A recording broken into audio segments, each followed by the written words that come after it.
అందరికీ నమస్కారం. నేను Swaroopa Putlapalli. Welcome to Suman TV.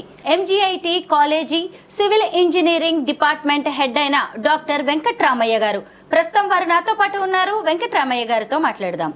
Sir నమస్తే. మేడం నమస్తే అండి. సార్, హైదరాబాద్ లో రియల్ ఎస్టేట్ బూమ్ బాగా పెరుగుతోంది. సీఎం రేవంత్ రెడ్డి గారు అయితే ఏకంగా 4th సిటీ ఫ్యూచర్ సిటీ అని కూడా చెప్తున్నారు. మరి సివిల్ ఇంజనీర్స్ కి ఇక్కడ ఎలాంటి ఆపర్చునిటీస్ ఉంటాయి? మేడం, యాక్చువల్గా ఇప్పుడు మనకి there is a term called smart city. మనకి ఇండియాలో స్మార్ట్ సిటీ మిషన్ అని ఉంది.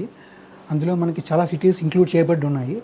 అయితే హైదరాబాద్ అన్నది అందులో లిస్టులో లేకపోయినప్పటికీ కూడా హైదరాబాద్ అనేది ఒక మేజర్ ఐటీ హబ్గా ఉంది. కాబట్టి ఇక్కడ జరుగుతున్న డెవలప్మెంట్ ఏదైతే ఉందో దాని వలన మనకి సివిల్ ఇంజనీరింగ్ గ్రాడ్యుయేట్స్కి మంచి మంచి అవకాశాలు వచ్చే అవకాశం ఉంది, especially in terms of tall structures.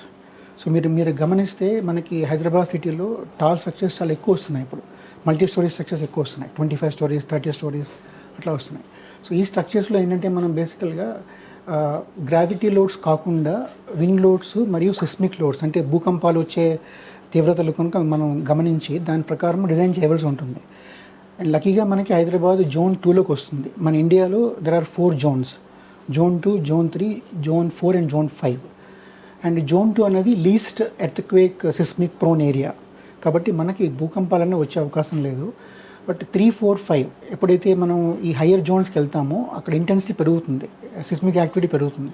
So వాటికి తగ్గట్టుగా మనం డిజైన్ చేయవలసి ఉంటుంది. హైదరాబాద్లో మనకి టాల్ స్ట్రక్చర్స్ రావడం వల్ల సిస్మిక్ యాక్టివిటీ లేకపోయినప్పటికీ విండ్ లోడ్స్ని తీసుకుని మనం డిజైన్ చేయాల్సి వస్తుంది. సో టాల్ స్ట్రక్చర్స్ వల్ల మనకి ఈ హై ఆల్టిట్యూడ్స్లో మనకి హైట్ పెరుగుతున్న కొద్దీ విండ్ లోడ్స్ ఎక్కువగా వస్తుంటాయి. సో వాటిని తట్టుకుని డిజైన్ చేయాల్సి వస్తుంది స్ట్రక్చర్స్ని. సో అందుకనంటే ఒక స్పెషల్ ఫోకస్ అనేది కావాలి. ఇక్కడ ఇంజనీర్స్ చాలా ఎక్కువగా కావాలి. ఎందుకంటే it's not like a normal structure G+2 or G+3 story structure. So tall స్ట్రక్చర్స్కి మనకి ఒక స్కిల్ కావాలి, ఒక స్పెషల్ స్కిల్ కావాలి. సో దానికి ఒక సాఫ్ట్వేర్స్ వాడతాం మనం, ఈటాప్స్ అని, తర్వాత స్టాట్ ప్రో అని, ఇవన్నీ వాడి ఈ స్ట్రక్చర్స్ని సిమ్యులేట్ చేసి మనం సాఫ్ట్వేర్లో డిఫరెంట్ యాక్సలేషన్స్ వచ్చినప్పుడు, డిఫరెంట్ విండ్ లోడ్స్ వచ్చినప్పుడు స్ట్రక్చర్ ఎలా బిహేవ్ చేస్తుంది, దానివల్ల మన ఏమైనా అబ్నార్మలిటీస్ ఉన్నాయా అన్నది ముందుగానే వాళ్ళు సాఫ్ట్వేర్లో సిమ్యులేట్ చేసి తెలుసుకుని దానికి అనుగుణంగా డిజైన్ చేస్తారు. సో కాబట్టి ఏంటంటే ఇక్కడ మనకి స్మార్ట్ సిటీస్లో బేసికల్గా మనం చూస్తే madam, we have like many agendas like waste management, solid waste management, తర్వాత drinking water supply, then smart roads. Like మనకి ఆన్లైన్లో ట్రాఫిక్ని మానిటర్ చేసుకుని, అలాగే పొల్యూషన్ లెవెల్స్ మానిటర్ చేసుకుని కంటిన్యూస్గా అప్డేట్స్ ఉండాలి మనం. There are online websites where you can check like levels of traffic లెవెల్స్ని మనం మానిటర్ చేయొచ్చు. ఎస్పెషల్గా ఇవన్నీ కూడా స్మార్ట్ సిటీ యొక్క attributes. So live tracking of traffic and also like live monitoring of pollution levels. అంటే మనకి గాలిలో పొల్యూషన్ ఎంతవరకు ఉందో మనం కనుక్కోవచ్చు. ఈ సెంటర్స్ ఎస్టాబ్లిష్ చేసి డేటా క్యాప్చర్ చేసి మనకి PM 2.5, PM5, PM15 అలాగా పార్టికులేట్ మ్యాటర్ అని ఉంటుంది మనకి. సో గాలిలో ఆ పార్టికులేట్ మ్యాటర్ కనుక ఎక్కువ శాతం ఉంటే కనుక పొల్యూషన్ లెవెల్స్ ఎక్కువ ఉన్నట్లు లెక్క అవుతుంది. సో అలాగే levels of carbon dioxide, levels of sulphur dioxide, levels of nitrogen, like they are called SOx, NOx and COX, oxides of carbon, sulphur and nitrogen. So వీటి యొక్క లెవెల్స్ని మెజర్ చేసి కంటిన్యూస్ మానిటర్ చేస్తూ ఉండాలి. అంటే మనకి ఈ స్మార్ట్ సిటీ యొక్క గుణమే అదనమాట. అంటే స్మార్ట్ సిటీస్లో మనం వేస్ట్ని ప్రాపర్గా మేనేజ్ చేసుకోవాలి, dry waste, wet waste segregation చేసుకోవాలి, అండ్ అలాగే biodegradable and non biodegradable waste segregate చేయాలి. సో ఇవన్నీ కూడా స్మార్ట్ సిటీస్లో అనేది ఆటోమేటిక్గా జరిగిపోతూ ఉంటాయి. అంటే అవన్నీ ఉంటేనే మనం we call it as smart city. అలాగే డిజాస్టర్ మేనేజ్మెంట్, ఎప్పుడైనా ఫ్లడ్స్ వచ్చినప్పుడు, ఎర్త్క్వేక్ వచ్చినప్పుడు, లేకపోతే సునామీ వచ్చినప్పుడు, cities near coastal areas, so వాటి కనుక మనం ముందుగా అలర్ట్ ఇవ్వగలిగితే డిజాస్టర్ గురించి, we can save lives. So disaster management, waste management, energy management, that's also another important factor. So how we are making our energy green, అంటే how we make our lives green. So energy consumption, uh consumption patterns, తర్వాత energy management, waste management, traffic management, noise management, అలాగే pollution levels management, ఇవన్నీ కూడా చేస్తేనే then we call it as green city, smart city. So అందుకని మన హైదరాబాద్ సిటీకి ఇవన్నీ కూడా వాళ్ళు they are trying to implement. And మన తెలంగాణ స్టేట్లో greater Warangal and Karimnagar. These 2 are cities which are listed in the green city, smart cities. నేను ఇంతకుముందు చెప్పిన 100 సిటీస్లో ఆల్రెడీ 18 సిటీస్లో ఆల్రెడీ వర్క్ పూర్తిగా అయిపోయిందని చెప్తున్నారు as per statistics. So remaining cities కూడా వాళ్ళు they are carrying out work and they are trying to make them smart cities. So ఆ మిగతా 82 సిటీస్లో మన గ్రేటర్ వరంగల్, తెలంగాణ స్టేట్ నుంచి greater Warangal as well as Karimnagar 2 ఉన్నాయి. సో డెఫినెట్గా ఇవన్నీ చూసుకుంటే టెక్నాలజీ అన్నది చాలా ట్రాన్స్ఫార్మ్ అవుతుంది. ఒకప్పుడు ఉన్న కన్వెన్షనల్ స్కిల్స్ అనేవి సరిపోవు. ఇప్పుడు పిల్లలు, స్టూడెంట్స్ వాళ్ళు మౌల్డ్ చేసుకోవాలి మారుతున్న టెక్నాలజీకి అనుగుణంగా. కాబట్టి ఏంటంటే స్మార్ట్ సిటీస్ అన్న కాన్సెప్ట్లో కనుక చూస్తే హైదరాబాద్ అన్నది it is well above smart city. So ఒక ఐటీ హబ్గా మారుతుంది, ఆల్రెడీ మారింది. కాబట్టి ఏంటంటే మనకి ప్రాజెక్ట్స్ అనేవి చాలా ఎక్కువ వస్తున్నాయి. ఇక్కడ రియల్ ఎస్టేట్ అనేది చాలా బాగా గ్రో అవుతుంది. కాబట్టి కంపల్సరీగా పిల్లలకి మంచి మంచి అవకాశాలు ఖచ్చితంగా ఉంటాయి. సివిల్ ఇంజనీరింగ్లో బీటెక్ చేసిన స్టూడెంట్స్ కంపల్సరీగా కోడింగ్ నేర్చుకోవాలా? ఒకవేళ కోడింగ్ నేర్చుకుంటే ఉండే ఎక్స్ట్రా బెనిఫిట్స్ ఏంటి సార్? మేడం, ఇది గుడ్ క్వశ్చన్ యాక్చువల్లీ. మనకి పిల్లలకి, స్టూడెంట్స్కి మనం ఏం చేస్తామంటే మా ఎంజీఐటీలో ఉన్న curriculum, civil engineering department curriculum చూస్తే ఫస్ట్ ఇయర్లోనే మేము పిల్లలకి C programming and Python programming, ఈ రెండింటి యొక్క బేసిక్స్ మేము we will impart those skills. అయితే ఏంటంటే ఇప్పుడు ఒకప్పుడు ఉన్న లాంగ్వేజెస్ కాకుండా ఇప్పుడు మనకి there are new languages and the software industries like updating itself very quickly. And బేసికల్గా మనకి పిల్లలకి సి ప్రోగ్రామింగ్ అన్నది బేసిక్ ఫండమెంటల్ అవుతుంది. దాంతోపాటు పైథాన్ కూడా నేర్చుకోవాల్సి వస్తుంది. సో సి కోడింగ్ స్కిల్స్ కనుక ఉంటే వాళ్ళకి డెఫినెట్గా అడ్వాంటేజ్ ఉంటుంది. ఎందుకంటే కోడింగ్ వల్ల వాళ్ళకి ఎనలిటికల్ స్కిల్స్ డెవలప్ అవుతాయి. సో థింకింగ్ ఎబిలిటీ డెవలప్ అవుతుంది. సో ఈ కోడింగ్ స్కిల్స్ వల్ల వాళ్ళు ఏదైనా ఒక సాఫ్ట్వేర్ నేర్చుకోవాలన్నా, వాళ్ళు మౌల్డ్ చేసుకోవాలన్నా, అంటే ఇప్పుడు మనకి ఫస్ట్ ఇయర్ మొదలు పెట్టుకుని ఆల్ 4 years ప్రతి ఇయర్ వాళ్ళకి ప్రోగ్రామింగ్ లాంగ్వేజెస్, సాఫ్ట్వేర్స్ అనేవి యాడ్ అవుతుంటాయి కరికులంలో. సో ఫస్ట్ ఇయర్లో ప్రోగ్రామింగ్ లాంగ్వేజెస్ ఉంటాయి, సెకండ్ ఇయర్ నుంచి సాఫ్ట్వేర్స్ అని యాడ్ అవుతుంటాయి. సెకండ్ ఇయర్లో కొన్ని, థర్డ్ ఇయర్లో కొన్ని, ఫైనల్ ఇయర్లో కొన్ని యాడ్ అవుతుంటాయి. సో మనకి సెకండ్ ఇయర్లో ఆటోకాడ్ అనే సాఫ్ట్వేర్ ఉంది, అది యాడ్ అవుతుంది. థర్డ్ ఇయర్లో మనకి స్టాట్ప్రో అని ఒక సాఫ్ట్వేర్ యాడ్ అవుతుంది, జిఐఎస్ అని ఒక సాఫ్ట్వేర్ యాడ్ అవుతుంది. సో ఈ సాఫ్ట్వేర్స్ యాడ్ అవుతున్నప్పుడు వాళ్ళకి కోడింగ్ నాలెడ్జ్ కనుక ఉంటే ఈ సాఫ్ట్వేర్స్కి వాళ్ళు తొందరగా మోల్డ్ అయ్యే అవకాశం ఉంది. అందుకని కోడింగ్ నాలెడ్జ్ అన్నది ఇట్స్ ఒక ఎడిషన్ అవుతుంది వాళ్ళకి, వాళ్ళ స్కిల్స్లో. కాబట్టి కంపల్సరీగా నేర్చుకోవాలి. అంటే ఈ రోజుల్లో ఏఐ వల్ల కోడింగ్ తెలియకపోయినా పర్వాలేదు, but because AI tools they can generate code, but they should have the knowledge of reading the code. ఆ జనరేట్ చేసిన కోడ్ని వాళ్ళు చూసుకుని దాన్ని అనలైజ్ చేసి వాళ్ళకి తగ్గట్టుగా వాళ్ళు మార్పులు చేసుకోవాలంటే ఆ నాలెడ్జ్ వాళ్ళకు ఉండాలి. సో అందుకనంటే కోడింగ్ నాలెడ్జ్ అనేది it's very very important. Civil engineers తప్పకుండా నేర్చుకోవాల్సిన సాఫ్ట్వేర్ టూల్స్ ఏంటి? యా మేడం, ఆల్రెడీ నేను మెన్షన్ చేశాను ఇంతకుముందు. యాక్చువల్గా సెకండ్ ఇయర్ లెవెల్లో ఆటోకాడ్ అనేది మ్యాండేటరీ అవుతుంది సివిల్ ఇంజనీరింగ్ వాళ్ళకి. అలాగే స్టాట్ ప్రో అన్నది ఒకటి, తర్వాత ఈ ట్యాబ్స్, ఈ 3 చాలా ఇంపార్టెంట్ వాళ్ళకి. అండ్ తర్వాత జిఐఎస్ అనే ఒకటి సాఫ్ట్వేర్ వస్తుంది మనకి. క్యూజిఐఎస్ అని ఒక ఓపెన్ సోర్స్ సాఫ్ట్వేర్ ఉంది, అది థర్డ్ ఇయర్ లెవెల్లో వాళ్ళు నేర్చుకుంటారు. సో ఒక జిఐఎస్ అంటే మనకి మ్యాపింగ్ టూల్, జిఐఎస్ బేసికల్లీ ఒక మ్యాపింగ్ టూల్.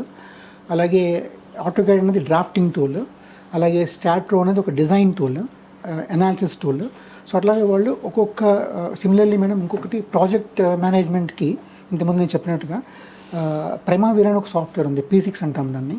సో ప్రైమావీరా సాఫ్ట్వేర్ కూడా నేర్చుకుంటే వాళ్ళకి they can mould themselves to BIM requirements. So AutoCAD, STAAD Pro, ETABS, Primavera and then ఇవి GIS. So these are the primary tools. ఇవన్నిటిలోనూ వాళ్ళు కనుక కొంచెం expose తెచ్చుకుంటే they definitely they will have very good job opportunities. BIM technology అంటే ఏంటి sir? Civil engineers ఇండస్ట్రీని ఇది ఫ్యూచర్లో ఎలా మార్చబోతోంది? Yeah madam, it's a very good question. So building information modelling అన్నది as I mentioned already it is emerging area and nowadays civil engineering projects they are coupled with BIM. అంటే దాన్ని ఎట్లా చెప్పాలంటే బిమ్లో మనకి there are number of levels, 3D, 4D, 5D, 6D and 7D. So 3Dలో బేసికల్గా మనం geometry మీద ఫోకస్ చేస్తూ ఉంటాము. 4Dలోకి వెళ్ళేటప్పటికి we concentrate on time management, project, how to complete the project within the given time. Because time కనుక దాటితే sometimes the construction company they may have to pay fine to the client. So time is very important. Similarly next ఫేజ్లోకి వెళ్ళేటప్పటికి 5th dimension బిమ్లోకి వెళ్ళేటప్పటికి వాళ్ళకి cost అనేది important factor అవుతుంది. So వాళ్ళు how they are managing the cost అన్నది చాలా ఇంపార్టెంట్ అవుతుంది. సో కాస్ట్ ఓవర్ అన్నది ఎప్పుడు కాకూడదు. సో ప్రాజెక్ట్ ఎస్టిమేటెడ్ కాస్ట్ లోపలనే వాళ్ళు ప్రాజెక్ట్ కంప్లీట్ చేయాలి. సో ఎప్పుడైతే కాస్ట్ దాటిపోతుందో ఓవర్ రన్ వల్ల వాళ్ళకి పెనాల్టీస్ అన్నీ వస్తుంటాయి. సో దానివల్ల వాళ్ళకి it's again a burden to the construction company like those are executing the project. తర్వాత 6D 6 dimension BIM, that is actually we focus on sustainability. So there we concentrate on green materials. So మనం ఏదైతే పర్యావరణాన్ని రక్షించడానికి కావాల్సిన materials ఏవైతే ఉన్నాయో వాటిని మనం అడాప్ట్ చేసుకుని ఇంప్లిమెంట్ చేసుకుంటే కన్స్ట్రక్షన్ లోపలికి we can protect our environment. So 6D is more about sustainability and 7D is about project management and project maintenance. So after the construction, after the completion of the project, handing over చేసినప్పుడు after handing over we have to maintain the project. For example, construction of roads, highways, so they have to maintain the highways, they have to maintain ports, harbors, then metros, airports. So ivanni maintain chesinappudu vallaki it will be more helpful when they adopt to 7-dimensional 7th D of your BIM, building information modeling.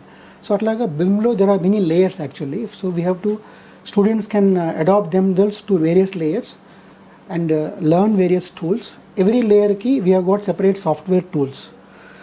3D కి rivet అన్న ఒక software ఉంది, 4Dలో మనకి time మేనేజ్మెంట్కి ప్రైమావేరా అని ఒక tool ఉంది. అట్లాగా ప్రతి లెవెల్ ఆఫ్ డైమెన్షన్కి we have associated software and students can equip themselves to those tools so that they can master బిమ్.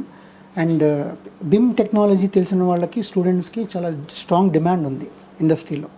It's a very good skill which they have to acquire compulsorily before they graduate themselves so that they can attract good number of jobs. Smart cities concept అనేది civil ఇంజనీర్స్కి ఎలాంటి ఆపర్చునిటీస్ని కల్పించబోతోంది? Yeah madam, ఇది మనం discuss చేసాం already. Smart cities అన్నది మనకి ఎలా ఉంటుందంటే, I have told you like energy management, water management, తర్వాత material management, then disaster management.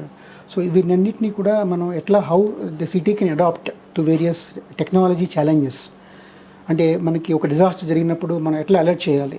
So disaster management, then waste management, energy management, even sometimes people add soil management and also like road asset management, how they maintain payments and all. So and water quality monitoring, air quality monitoring, these are all the aspects of smart cities. So smart city అన్నది it will absorb like adapt technology trends and equip itself for various challenges and various needs so that it can protect, eventually it can give smart life to the people in the city. Sir, green buildings, sustainable construction అంటే ఏంటి? వీటికి future ఎలా ఉండబోతోంది? Yeah madam, green technology అన్నది మనకి ఎలా అంటే, civil ఇంజనీరింగ్లో మనం వాడుతున్న మెటీరియల్స్ ఏవైతే ఉన్నాయో స్టీల్, సిమెంట్, ఇవన్నీ కూడా పర్యావరణాన్ని కాలుష్యం చేస్తుంటాయి. సో దాన్ని మనం ఓవర్కమ్ అవ్వాలి అంటే కొన్ని గ్రీన్ మెటీరియల్స్ అని అడాప్ట్ చేసుకోవాలి. సో గ్రీన్ టెక్నాలజీ అంటే ఫర్ ఎగ్జాంపుల్ ఫ్లై యాష్ అని ఒక మెటీరియల్ ఉంది. వేస్ట్ ప్రొడక్ట్స్ని వాడడం వల్ల అవి it's called like recycling of reduce, reuse and recycle. There are 3 different R's actually. So to create sustainable lifestyles. So sustainability అన్నది already కేంద్ర ప్రభుత్వం వాళ్ళు SDG గోల్స్ నియమించారు, లైక్ ప్రతిపాదించారు. అవి there are 17 goals actually. They are called sustainable development goals. So civil engineering అన్నది ఈ SDGకి బాగా కనెక్ట్ అవుతుంది. ఎందుకంటే మనం యూస్ చేసే మెటీరియల్స్ ఏవైతే ఉంటాయో వాటిని మనం రిప్లేస్ చేసి, అంటే ఎనర్జీ ఇంటెన్సివ్ మెటీరియల్స్, ఎక్కువ ఎనర్జీ కన్జ్యూమ్ చేసేవి, ఎక్కువ పొల్యూషన్ని మనకి క్రియేట్ చేసేవి రిప్లేస్ చేసి సస్టైనబుల్ మెటీరియల్స్ని మనం అడాప్ట్ చేసుకుంటే మన లైఫ్స్ కూడా సస్టైనబుల్గా ఉంటాయి. ఎందుకంటే గ్లోబల్ వార్మింగ్ అని, యాసిడ్ రెయిన్స్ అని, ఓజోన్ లేయర్ డిప్లీషన్ అని, మనకి చాలా రకరకాల థ్రెట్స్ ఉన్నాయి మనకి. Already we are observing for the past 10-15 years there is a huge rise in the temperatures during summers. That is because of global warming. So ఈ global warming అన్నదాన్ని, acid rain అన్నదాన్ని, తర్వాత మనకి ఈ ఓజోన్ లేయర్ డిప్లీషన్ అని, ఇవన్నీ కూడా ఏంటంటే అడ్రస్ చేయాలి అంటే మనం we have to change our technology trends and we have to use more sustainable materials so that they can be like once they use them, they don't leave any bad impressions, they don't leave any dangerous impressions on our environment. So అందుకని చెప్పి మనం మెల్లమెల్లగా ఈ energy transition, అంటే non renewable energy నుంచి renewable ఎనర్జీకి మారడము, తర్వాత కొత్త మెటీరియల్స్ని ప్రతిపాదించి యూస్ చేసుకోవడము, వీటి వల్ల ఏమవుతుందంటే ఆ సస్టైనబిలిటీ అనే ఆబ్జెక్టివ్స్ని మనం ఫుల్ఫిల్ చేయొచ్చు. ఎర్త్క్వేక్ రెసిస్టెంట్ కన్స్ట్రక్షన్స్ని ఎలా డిజైన్ చేస్తారు, దీనికి సంబంధించిన టెక్నాలజీ ఎంతవరకు అడ్వాన్స్ అయింది? యా మేడం, దీని గురించి నేను ఇంతమంది మాట్లాడాను. సిస్మిక్ జోన్స్ మనకి there are 4 seismic zones in India. మన ఇండియన్ కాంటినెంట్లో there are 4 seismic zones. Out of these 4 seismic zones మన హైదరాబాద్ సిటీ సిస్మిక్ జోన్ 2లోకి వస్తుంది. సో సిస్మిక్ జోన్ 2 అంటే చాలా లో యాక్టివిటీ, లో సిస్మిక్ యాక్టివిటీ. వేరేజ్ 3, 4, 5 అన్నది చాలా హై యాక్టివిటీ ఉంటాయి. వాటిల్లో ఏంటంటే కొంచెం భూకంపాలు అవి చాలా ఎక్కువగా వచ్చే అవకాశం ఉంది. సో ఎప్పుడైతే మనకు భూకంపాలు వస్తుంటాయో మనం ఈ కాంక్రీట్ స్ట్రక్చర్స్ కనుక కన్స్ట్రక్ట్ చేస్తే లైఫ్ డ్యామేజ్ అనేది చాలా ఎక్కువ జరుగుతుంది, లైఫ్ లాస్ ఎక్కువ జరుగుతుంది. అందుకని ఏంటంటే మెటీరియల్స్ మనం ఇన్నోవేటివ్గా వాడాలి. లో వెయిట్ మెటీరియల్ ఉన్నవి, తర్వాత తక్కువగా ఫాస్ట్గా మనం ఇవాక్యుయేట్ చేసేలా ఉండాలి. అంటే అందులో జీవిస్తున్న వాళ్ళని, మనం నివసిస్తున్న వాళ్ళని తొందరగా ఇవాక్యుయేట్ చేసేలా ఉండాలి. సో మెటీరియల్స్ తక్కువ వెయిట్ వాడడము, తర్వాత డిజైన్ చేసినప్పుడు ఎర్త్క్వేక్ రెసిస్టెంట్ డిజైన్ కోడ్స్ని ఇంప్లిమెంట్ చేసి ఆ కోడ్ ప్రకారం డిజైన్ చేయడము, తర్వాత డక్టిలిటీ అనేది చాలా ఎక్కువగా ఇన్షూర్ చేసుకోవాలి. స్టిఫ్నెస్ చాలా ఇంపార్టెంట్ స్ట్రక్చర్స్కి. So strength, stiffness, ductility. So these are the 3 technical terms that we use in civil engineering to ensure that the buildings are designed as per the seismic codes. So lucky ఏంటంటే మన కంట్రీలో మన Hyderabad city అన్నది safe zone. It is not earthquake prone zone because it is falling in zone 2, very low seismic activity. ఒక building అనేది స్ట్రాంగ్గా ఉందా లేదంటే అది డేంజర్ జోన్లో ఉందా అనేది ఎలా ఐడెంటిఫై చేస్తారు? Yeah, madam, actually this comes under maintenance. As I told you already, there are number of phases in civil engineering projects. So from planning stage to maintenance stage. So in maintenance stage, we have to keep inspecting the building, so that we have to find out the defects in the building, and cracks any building slabs sag avadamani, tarvata expose chipping jarigi, concrete spalling jarigi, reinforcement expose avadam annadi ivanni manam gamaninchiనప్పుడు కొన్ని measures తీసుకోవాలన్నమాట. So it's actually comes under maintenance of the project. So ఇక్కడ మనకి బేసికల్గా existing బిల్డింగ్ని, for example very old building అనుకోండి, నేను ఒక floor add చేయాలి, ఒక 2 ఫ్లోర్స్ యాడ్ చేయాలి. సో అప్పుడు ఉన్న ఎగ్జిస్టింగ్ బిల్డింగ్ని కన్స్ట్రక్షన్ స్ట్రెంగ్త్ కనుక్కొని కాలమ్స్, బీమ్స్ ఏవైతే ఉంటాయో, వాల్స్, ఓల్డెన్ డేస్లో మనకి వాల్సే ఉండేవి, కాలమ్స్, బీమ్స్ ఉండేవి కాదు. ఇప్పుడు మనకి కొత్త కన్స్ట్రక్షన్లో కాలమ్స్, బీమ్స్ యాడ్ చేస్తున్నాం మనం. సో ఈ ఉన్న స్ట్రక్చర్స్ ఏవైతే ఉన్నాయో, ఎలిమెంట్స్, వాల్స్ కానీ, బీమ్స్ కానీ, కాలమ్స్ కానీ, వాటి స్ట్రెంగ్త్ కనుక్కోవాలి. సో వాటి కనుక్కోవడానికి మనకి సివిల్ ఇంజనీరింగ్లో టెక్నిక్స్ ఉన్నాయి. అంటే అల్ట్రాసౌండ్ పల్స్ వెలాసిటీ టెక్నిక్ అని, తర్వాత రిబౌండ్ హ్యామర్ టెక్నిక్ అని. ఈ టెక్నిక్స్ వాడి మనం ఏం చేయొచ్చు అంటే ఎగ్జిస్టింగ్ బిల్డింగ్ యొక్క స్ట్రెంగ్త్ కనుక్కోవచ్చు. It's called retrofitting. So existing strength కనుక్కొని ఈ స్ట్రెంగ్త్ మనకి ఎక్స్ట్రా ఫ్లోర్స్ యాడ్ చేస్తే ఆ బిల్డింగ్ తట్టుకోలేదా అనేది మనం కనుక్కోవచ్చు. సో అట్లాగా ఒక ప్రతి మన సినారియోలో మనం ఏం చేయొచ్చు అంటే using our conventional technique testing tools, we can find out అంటే ఎగ్జిస్టింగ్ బిల్డింగ్ యొక్క స్ట్రెంగ్త్ కనుక్కొని మనం ఈజీగా మానిటర్ చేసుకోవచ్చు. అంటే ఎర్లీగా డిటెక్షన్ చేస్తే కనుక ఈ ప్రాబ్లమ్స్ని మనం రెమెడియల్ మెజర్స్ తీసుకుని మనం ఆ బిల్డింగ్లో ఉన్న వాళ్ళ యొక్క లైఫ్ కాపాడచ్చు. సివిల్ ఇంజనీరింగ్ బ్రాంచ్ అనేది టఫ్గా ఉంటుందా? ఎలాంటి స్టూడెంట్స్ ఈ బ్రాంచ్లో జాయిన్ అయితే బెటర్? అంటే మేడం, ఇక్కడ సివిల్ ఇంజనీరింగ్ అన్నది బేసికల్గా it doesn't demand very high mathematical skills like EC branch or triple branch. So civil ఇంజనీరింగ్లో మనకి మ్యాథమెటికల్ కాన్సెప్ట్స్ అనేవి మరీ డీప్గా ఉండవు. కాబట్టి an average student also can pick up. Maximum ఉంటే వాళ్ళకి they only have matrices and differential equations. So ఈ రెండే వాళ్ళకి ఎక్కువగా ఉండేవి. సో కాబట్టి స్టూడెంట్ క్యాలిబర్ తక్కువ ఉన్నప్పటికీ కూడా వాళ్ళు సివిల్ ఇంజనీరింగ్ ఆప్ట్ చేయొచ్చు. తర్వాత ఏంటంటే సివిల్ ఇంజనీరింగ్ ఒక బ్లెస్సింగ్ ఏంటంటే కనుక this branch will have continuous demand of jobs. Though the jobs are less paying, they will have continuity of demand, they will have slow growth, progressed growth will be there. అంటే సడన్గా ఉండకపోవచ్చు, అంటే వాళ్ళకి salaries అనేవి సడన్గా పెరగకపోవచ్చు. But still when they slowly grow into the career, so progress is slow but it's a steady progress, it's a guaranteed progress. That's very important. ఒక average student కూడా సివిల్ ఇంజనీరింగ్ లో success అవ్వచ్చు, ఇబ్బంది కూడా ఏముండదు. అయితే మన ఇండియాలో సివిల్ ఇంజనీర్స్ కి శాలరీ ఎంత ఉంటుంది సార్? మేడం, ఇప్పుడు క్యాంపస్ ఇంటర్వ్యూస్ వచ్చినప్పుడు construction companies for starting BTech graduates for initial phase of the career, they may offer around 3 lakhs to 4 lakhs depending on the company and depending on the project. And soon when they equip themselves for with other skills, డెఫినెట్గా వాళ్ళకి అంటే వాళ్ళు execution ఫేజ్లోకి execution phase నుంచి planning ఫేజ్లోకి, design ఫేజ్లోకి, maintenance ఫేజ్లోకి వెళ్ళినప్పుడు వాళ్ళ role ఎప్పుడైతే responsibility పెరుగుతుందో, and the role it becomes critical, then they can attract good salaries. So మనకి ఎలా అంటే కొన్ని ఎంప్లాయబిలిటీ చూసుకుంటే కనుక మీరు మనకి హైదరాబాద్ సిటీలోనే నిక్మార్ యూనివర్సిటీ అని ఉంది. వాళ్ళు MBA ప్రోగ్రామ్స్ ఆఫర్ చేస్తున్నారు కన్స్ట్రక్షన్ మేనేజ్మెంట్లో. So the civil engineering students can become civil engineering candidates can become techno commercial managers. అంటే వాళ్ళు టెక్నికల్ రోల్ని ప్లే చేస్తారు, మేనేజర్ రోల్ని ప్లే చేస్తారు. అంటే they will have MBA degree in construction management. So అట్లాగా there are many universities offering this MBA programs. And civil engineering plus MBA, BTech plus MBA combination is a very good combination for civil engineering students as well as mechanical engineering students. So once they like get into that area, business administration area, they will have very good attractive salaries. Because what I heard from my friends in Nikmar,